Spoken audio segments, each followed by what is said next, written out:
வணக்கம். நம்முடைய ஆணையப்பன் திருமந்திரம் சேனலை தொடர்ந்து பார்த்து கொண்டு வருகிற என்னுடைய அன்பர்கள் நண்பர்கள் அனைவருக்கும் என்னுடைய இனிய வணக்கத்தை தெரிவித்துக் கொள்கிறேன். இன்று ஒரு சுவையான, எல்லோருக்கும் பிடித்த மகிழ்ச்சியான ஒரு தருணத்தை பற்றி விவாதிக்க போகிறோம். ஆசிய கோப்பை கிரிக்கெட்டை 9வது முறையாக 9th டைம் இந்தியா கைப்பற்றி இருக்கிறது. அதுவும் பாகிஸ்தானை எதிர்த்து கைப்பற்றி இருக்கிறது. மகிழ்ச்சியான விஷயம்தானே. இந்த தருணத்தில் நாம் தற்போதைய இந்திய கிரிக்கெட் வீரர்கள், இந்திய பேட்ஸ்மேன்கள் எதையும் சாதிக்க வல்லவர்கள், இந்திய பவுலர்கள் எதையும் சாதிக்க வல்லவர்கள், இந்திய கிரிக்கெட்டின் எதிர்காலம் மிகவும் பேசப்படக்கூடியதாக இருக்கும் இந்த 3 பொருள்களில் சிந்திக்கப் போகிறோம். சமீப காலங்களாக பாகிஸ்தான் கிரிக்கெட் அணி இந்திய கிரிக்கெட் அணியை வெல்வது அவர்களுக்கு எட்டாக்கனியாகவே இருக்கிறது. இந்த ஆசிய கோப்பை கிரிக்கெட் போட்டியை தொடரை எடுத்துக்கொண்டால் லீக் சுற்றில் ஒரு முறை தோல்வியடைந்தது, சூப்பர் 4 சுற்றில் ஒரு முறை தோல்வியடைந்தது, தற்பொழுது இறுதி ஆட்டத்தில் ஒரு முறை தோல்வியடைந்திருக்கிறது. அதே சமயத்தில் இந்திய அணியினுடைய செயல்பாடுகளை நீங்கள் உற்று கவனித்தீர்களேயானால் மிகவும் நெருக்கடியான சமயங்களிலிருந்தெல்லாம் சர்வ சாதாரணமாக மீண்டு வந்து இந்த வெற்றியை தட்டி பறித்திருக்கிறது. இந்த ஆசிய கோப்பை தொடரில் 7 போட்டிகளில் விளையாடி 7லுமே வெற்றி பெற்றிருக்கிறது.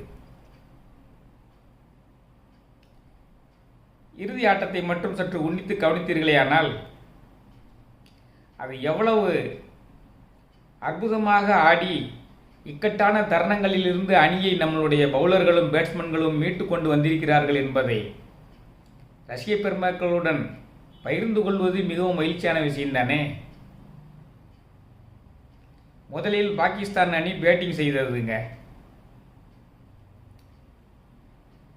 அதாவது 11.2 ஓவரிலேயே 100 ரன்களை எட்டிவிட்டது. அப்பொழுது ஒரே ஒரு விக்கெட் மட்டும்தான் இழந்திருந்தது. 11.2 ஓவரில்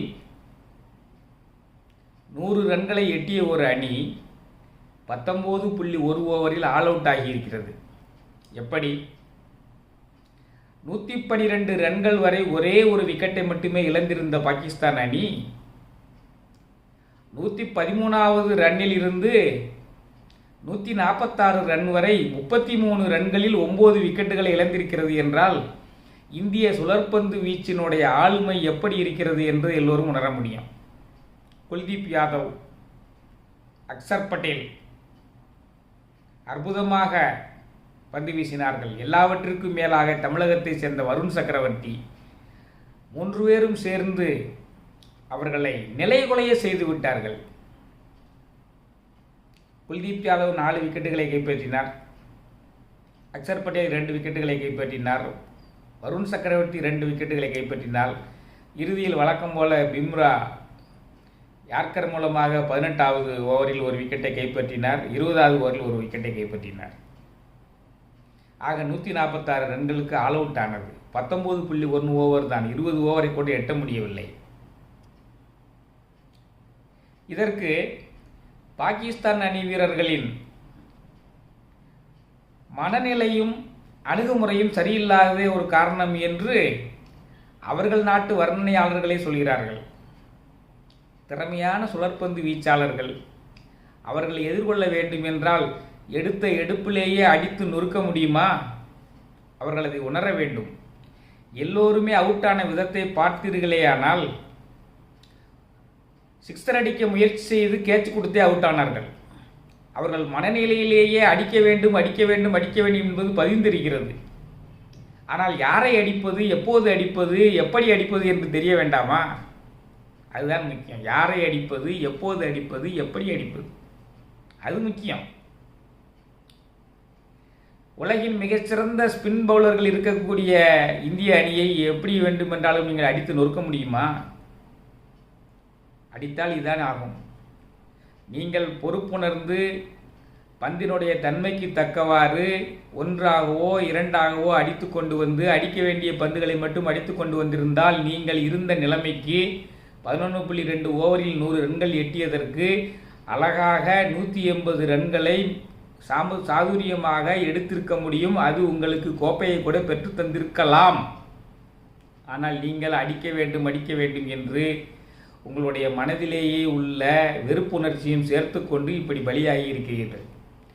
இந்திய பவுலர்கள் அதை திறமையாக கையாண்டார்கள், திறமையாக உங்களை அவுட் ஆக்கி விட்டார்கள். சரி, முடிந்து விட்டது முதல் பகுதி. இரண்டாவது பகுதி, 20 ஓவர் ஆடினாலே வெற்றி பெற்று விடலாம் என்ற நிலை. சிக்ஸர்களாக அடிக்க முயற்சி பண்ணாமல் சாதுரியமாக தரையோடு தரையாக பவுண்டரிகளாகவே அடித்து கொண்டிருந்தால் பாகிஸ்தானுடைய ஊக்கம் மேலிருந்து வராதவாறு அமுக்கி இருக்கலாம். ஆனால் வழக்கம் போல நம்மளுடைய அதிரடி ஆட்டக்காரர் அபிஷேக் சர்மா அவரும் சிக்ஸர் அடிக்க முயற்சி செய்து கேட்ச் கொடுத்து அவுட் ஆனார். சூரியகுமார் யாதவ் ஒரு டிரைவ் செய்து கேட்ச் கொடுத்து அவுட் ஆனார். அவுட் டிரைவ் செய்து கேட்ச் கொடுத்து அவுட் ஆனார். கொஞ்சம் நிதானமாக இருக்கலாம். ஆனாலும் இவர்களுக்கு எல்லாம் தங்களுடைய அணியினுடைய பேட்டிங் வரிசை 8வது வரைக்கும் வலுவாக இருக்கிறது. 8வது பேட்ஸ்மேன் வரைக்கும் வலுவான பேட்ஸ்மேன்கள் இருக்கிறது. 9வதாக குல்தீப் யாதவ் வருகிறார். எதையும் நாம் எதிர்கொள்ள முடியக்கூடிய அளவில் நம்மளுடைய பேட்டிங் வரிசை இருக்கிறது என்ற தைரியத்தில் இப்படி ஆடினார்கள். 10 for 2 அந்த நிலையிலேயே திலக் வர்மா என்ற மாவீரன் உள்ளே வந்துவிட்டான். 3வது ஓவரிலேயே வந்துவிட்டான். 3வது ஓவரிலிருந்து 20வது ஓவர் வரை அவர் நின்று நிலைத்து ஆடி அந்த பொறுப்பை ஒரு முனையை விக்கெட் விழாமல் பார்த்து கொண்டு அவுட் ஆகாமலும் பந்துகள் வீணாகாமலும் அடிக்க வேண்டிய பந்துகளை அடுத்து தடுக்க வேண்டிய பந்துகளை தடுத்து பாகிஸ்தான் அணி மீண்டு எழுந்து வருவதை தடை செய்தார். அவருடன் மறுமுனையில் சஞ்சு சாம்சன் மற்றும் நம்மளுடைய சிவம் துபே இருவரும் அடித்தாளக்கூடிய முறையை கையாண்டு அந்த ரன் ரேட் விகிதம் அடிக்க முடியாத அளவுக்கு உயராமல் பார்த்து கொண்டார்கள். இதில் சிவம் துபேவை சேர்த்ததனுடைய முக்கியத்துவத்தை நேற்று உணரக்கூடியதாக இருந்தது. பவுலிங்கிலும் நன்றாக பந்து வீசி கட்டுக்கோப்பாக பந்து வீசினார். பேட்டிங்கிலும் 22 பந்துகளில் 33 ரன்கள் அடித்தார், ஒரு சிக்ஸர் உட்பட. அதுதான் வெற்றியின் விளிம்பு வரை இந்தியாவை கொண்டு சென்றது. அதன் பின்னர் 6 பந்துகளில் 10 ரன்கள். முதல் பந்தில் 2 ரன்கள் எடுத்தார். 5 பந்துகளில் 8 ரன்கள். அடுத்த பந்தில் ஒரு 6 ரன்களை அடித்தார். இப்போ 4 பந்தில் 2 ரன்கள். அடுத்து 3வது பந்தில் ஒரு சிங்கிள்ஸ் ஓடினார். அப்போ ஸ்கோர் சமநிலையை எட்டியது 146க்கு 146. 3 பந்துகளில் 1 ரன் இருக்கும் பொழுது ரிங்கு சிங்கு ஒரு பவுண்டரி அடித்து வெற்றிக்கணியை பறித்து விட்டார். வலுவான பேட்டிங் வரிசையை கொண்டிருந்த இந்திய அணி எளிதாக வெற்றி பெற்றது. இப்படிப்பட்ட ஒரு அணியை கட்டமைத்தது தலைமை பயிற்சியாளர் கௌதம் கம்பீரனுடைய அனுபவத்திற்கும் திறமைக்கும் ஒரு சான்றாக அமைந்தது. அதே மாதிரி எதையும் அஞ்சாமல் ஆடுகின்ற இந்திய வீரர்களினுடைய மனநிலையையும் அது காண்பித்தது. செய்தே தீர வேண்டும் என்ற மனநிலையில் இருந்தார்கள். நமது வெற்றியை நாளை சரித்திரம் சொல்லும், இப்படை தோற்கின் எப்படை வெல்லும், நீதிக்கு இது ஒரு போராட்டம், இதை நிச்சயம் உலகம் பாராட்டும், நீதிக்கு இது ஒரு போராட்டம், அதை நிச்சயம் உலகம் பாராட்டும். இப்பொழுது எதையும் சாதிக்கக்கூடிய வல்லமை உடைய இந்திய பவுலர்கள் 33 ரன்களில் 9 விக்கெட்டுகளை எடுத்தார்கள். அது இந்திய ஆடுகளம் அல்ல, துபாய் ஆடுகளத்தில் அந்த ஆடுகளத்தின் தன்மையை உணர்ந்து அவர்கள் இவ்விதமாக செயல்பட்டிருக்கிறார்கள் என்றால் உலகத்தின் எந்த மூலையில் ஆடினாலும் அவர்களால் இதை செய்ய முடியும் என்று நிரூபித்து காட்டியிருக்கிறார்கள். அதே மாதிரி 3 விக்கெட்டுகளை விரைவாக இழந்த ஒரு அணி 2 பந்துகள் மீதம் இருக்கும் பொழுதே 150 ரன்களை எடுத்து வெற்றி பெற்றிருக்கிறது என்றால் எந்த விதமான அசாத்திய சூழ்நிலையும் எதிர்கொள்ளக்கூடிய அளவு இந்திய பேட்ஸ்மேன்கள் இருக்கிறார்கள். உலக கிரிக்கெட் அரங்கில் இந்தியா நம்பர் 1 என்ற இடத்தில் இருக்கிறது என்று சொன்னால் மிக இல்லை. இந்தியாவிற்கு ஓரளவு போட்டியை கொடுக்கக்கூடிய அணிகள் என்றால் இங்கிலாந்து, ஆஸ்திரேலியா, நியூசிலாந்து போன்ற 3 அணிகளைத்தான் சொல்ல வேண்டுமே தவிர மற்ற அணிகள் எல்லாம் இந்தியாவிற்கு நிகராகாது என்ற ஒரு நிலையை ஏற்படுத்தி விட்டார்கள். இந்தியாவினுடைய கிரிக்கெட் ஆடும் திறன் எப்படி இருக்கிறது? இப்பொழுது ஆடி இருக்கக்கூடிய அணியைப் போலவே இன்னொரு அணியை கட்டமைக்கக்கூடிய அளவுக்கு திறமையான வீரர்கள் இருக்கிறார்கள்.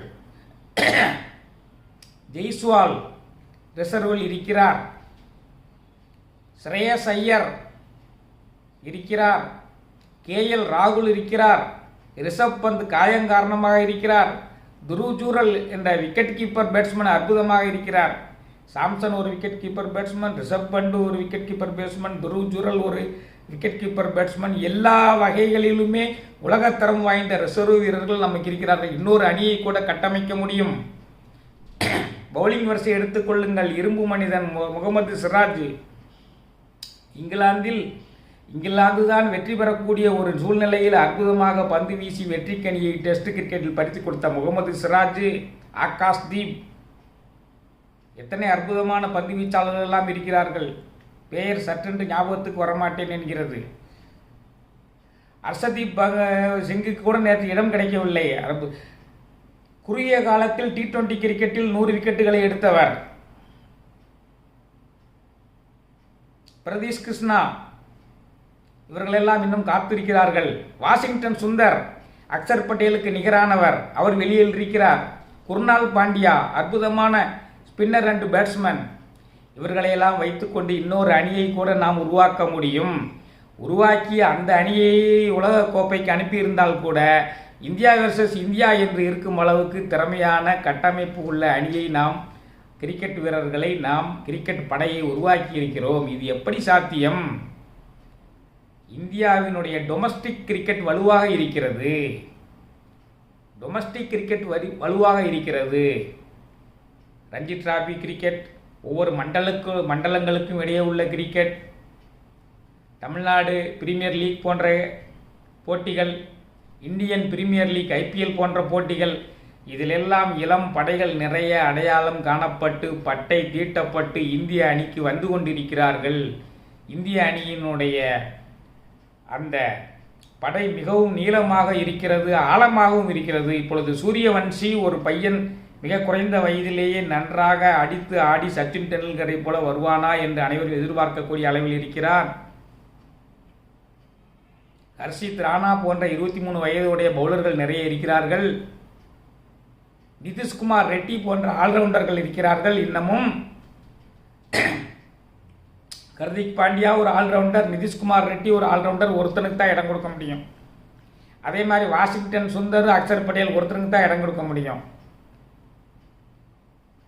அதே மாதிரி மிகவும் வலுவாக இருக்கிறது ரவி பிஷ்னாய், அற்புதமாக விக்கெட் எடுக்கக்கூடியவர். ரவி பிஷ்னாய் சுழல் பந்து வீச்சாளர். குல்தீப் யாதவ் மாதிரியே அவரும் விக்கெட் எடுப்பார்.